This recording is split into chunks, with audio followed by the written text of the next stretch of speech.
What's going on, fanboys and girls? Jack here, bringing you guys the first step on the journey to 50 platinum trophies for the year of 2020. I wanted the first plat I made a video for to be something new, something fresh that I haven't already progressed a ways through. So, as you already know by the title, that game is Dragon Ball Z Kakarot, aka Goku, aka Earth's #1 son, aka that sick boss that can easily beat Superman in a fight. That's right, I said it, sue me. This video will be split up into two parts, one part trophy hunting madness and one part review.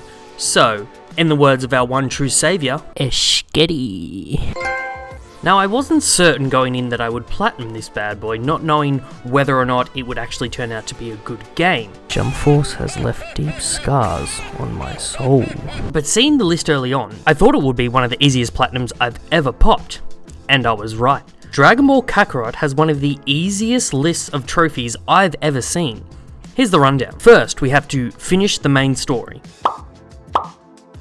After that, level up your characters by completing various side missions and activities and whatnot, defeat the endgame boss, and then after that, all that's left is to mop up the leftover miscellaneous trophies, such as summon Shenron multiple times, build machine and machine parts with Bulma, and unlock a certain amount of character abilities using various training methods. I will go into more details for these things when we get to the review section. There was, however, one semi-difficult trophy throughout the experience, which was to defeat the endgame boss, no spoilers, who, at the time, was about 15 to 20 levels above my own. But the difficulty spike was kind of my own doing, considering if I just trained up my characters to the appropriate level, it would probably have been a cakewalk. The only downside to this plat is the time it took to pop, around 50 to 60 hours. But overall, super simple, super easy, and speaking of easy, let's get into the review. I want to start off by saying thank you. Thank you, Bandai Namco, for not making another disaster like 2019's Jump Force. This is very important to me. Now, just because it isn't a Jump Force doesn't mean it's a Naruto Storm 2. God, I hope everyone understands what I'm talking about. Dragon Ball Z Kakarot is a sometimes beautiful, sometimes hideous trip down memory lane through both older game titles and, of course, the original Dragon Ball Z series. The nostalgia reigns supreme, whether it's seeing Goku transform into a Super Saiyan and beating the living shit out of Frieza, or flying around the open areas and smashing your way through a giant mountain to get one of the 7 Dragon Balls. If you're a fan of the DBZ series, enjoyed playing OG Dragon Ball games like Budokai or Raging Blast, or just love large spectacle boss battles, there's for sure something here for you. Now for the pros of the game. First up, story. So if you're a big dumb idiot and you haven't seen Dragon Ball before, first off, what's wrong with you? But secondly, if you're looking for all the Dragon Ball Z moments from the start of the Saiyans all the way through to Buu, then you would definitely find them here. Sure, there might be some intricacies missing and the biggest moments don't grip you like they do in the show, but that's to be expected. We've played through this story hundreds of times over. However, I will say that Kakarot feels fresher than most game story playthroughs from the last decade or so. Could be the fact that it has light player progression and a semi-open world, but I think overall the dialogue in this one is a little bit more engaging than past titles. Another positive for the game, and I talked a little bit about this before, it's nostalgia factor. The game runs you through all the highs and lows of the series, and really takes you back to the first time you watched Dragon Ball and how you felt in those moments. Like the transformations and the crazy power-filled boss fights. The game also brings back old Dragon Ball favourites, like from the original series, albeit only to give you boring ass side quests, but hey, at least they're there, right? Plus, running around collecting the Dragon Balls takes me back to the classic DBZ games I played when I was a kid.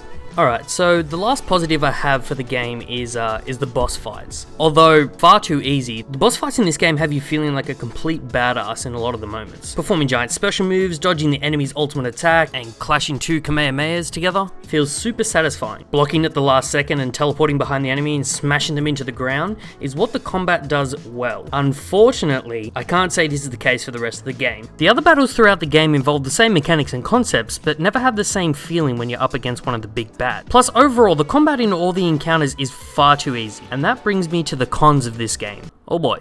This game is for babies! No, but really, the combat in all encounters needs to be cranked all the way up, especially the boss fights. They may be fun and look really cool, but they're piss weak. When it comes to the difficulty, I was never once worried when versing Frieza, Cell, or Buu. These fights should be as hard as they are fun. It would feel so much more engaging if I actually had to put the effort in. Second con, these side quests, bro.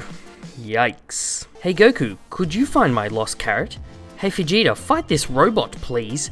Piccolo, you're scary. Catch me a fish so I know you're a good boy.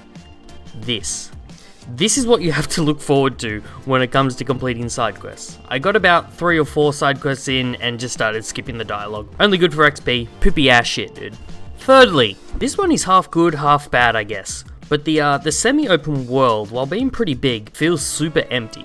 And the things you hunt for and collect don't do much for you aside from help complete the shitty quests I was just talking about. In saying that, I never found myself getting bored of flying around the areas, fighting and collecting, even just to earn a trophy. The last negative I have to talk about is the skill tree. Whilst at first I was excited to level up and get the new moves and upgrade everything, I quickly found that about halfway through the game it felt like none of it really mattered at the end of the day. This is where I feel the increased difficulty setting would have come in handy, making the player really need the moves ASAP to get past the boss fights or the training exercises. Some of the passives you get in the late game training are actually useful, but at that point the game's already done. So, overall, what do I think of the game? I feel that if I wasn't going for the Platinum Trophy, I wouldn't have done half the stuff I did in the game, you know? I wouldn't have felt forced to really do it. I would have kind of played through the main story and then probably just taken it back and traded it back in, you know what I mean? Not that I had a bad time doing the Platinum, because it was quite easy.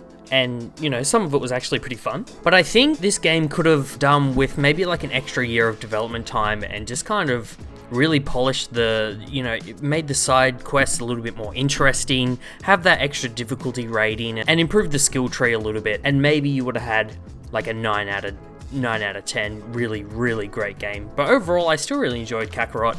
I've got the Platinum for it now. That's number 25. We are halfway through to 50 platinums for the year. So I guess for now, on to the next one, and I'll see you guys soon. Hope you enjoyed. Make sure you like and subscribe. Bye-bye. I do want to just quickly add one little thing to this review, and that is, why the f*** would you put up and down controls for flying on R1 and R2? I hate you!